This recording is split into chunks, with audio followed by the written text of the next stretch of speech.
Olá, pessoal. Hoje eu quero compartilhar com vocês três pensamentos e três práticas muito importantes para o dia a dia para você ter uma qualidade de vida melhor e também ficar muito mais tranquilo com as coisas que acontecem, tá? A primeira é não julgar, tá? Porque quando a gente julga, a gente se coloca num papel de superior. A gente se coloca no papel superior porque quando a gente fica com esse poder de dizer se aquilo é certo ou errado. E na verdade existem muitas formas de certo e errado. Existem muitas formas de se viver, existem muitas formas de se pensar. E cada um de nós hoje é resultado das nossas escolhas e das nossas vivências do passado. E ninguém sabe o que a outra pessoa passou, ninguém sabe o que eu passei, só eu mesmo, ou só você mesmo sabe. Então, quando a gente fala, pensa ou toma alguma decisão, a gente toma sempre aquela decisão pensando que é certo. E você tem que entender que as outras pessoas também fazem isso. As outras pessoas, quando tomam aquela decisão, elas também estão buscando fazer o que elas acham correto. Existem as leis para serem seguidas e para ter uma sociedade minimamente organizada. E aí existem os papéis e as estruturas do governo e da sociedade para fazer isso. Agora, essas coisas do dia a dia, do nosso dia a dia aí, a gente pode simplesmente abandonar esse julgamento, tá? Segunda coisa é não resistir, porque conforme eu digo, não adianta tu resistir à vida, né? Você tem que viver a vida, você tem que ir a favor da vida.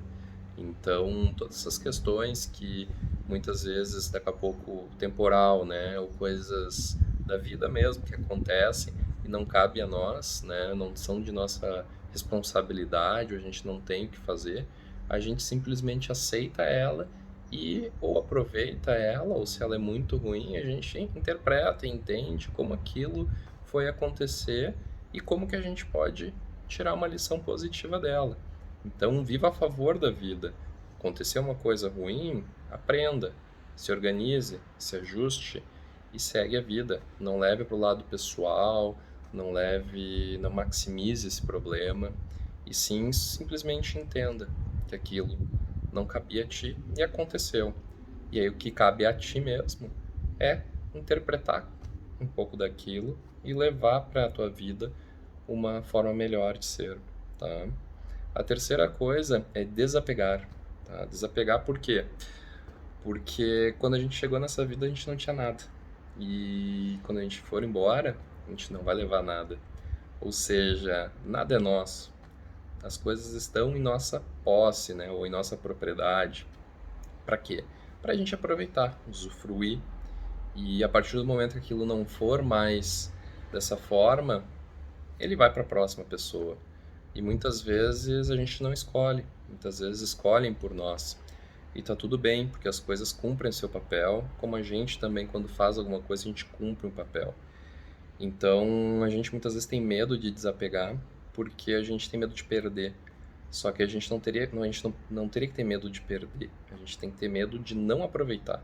A gente tem que ter medo de, por exemplo, numa relação, a gente não pode ter medo de perder a pessoa, a gente tem que ter medo de não aproveitar cada minuto, cada segundo que a gente está com aquela pessoa, né?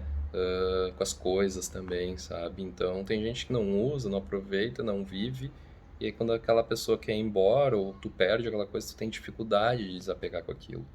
Mas se tu aproveitou, se tu curtiu, tu vai ter muito mais tranquilidade porque tu não vai ter culpa, tu não vai te sentir tipo, pá, deveria ter aproveitado de uma forma diferente, poderia ter feito isso, poderia ter feito aquilo. Tu vai entender que tu fez o teu melhor, tu fez o que tu achava certo e que aquilo acabou. Foi um ciclo que teve início e final como a nossa vida. Tudo tem isso. Então a gente tem que viver tranquilo, tem que desapegar, não julgar, não resistir, que só mudando essas três coisinhas a vida já começa a ficar bem melhor.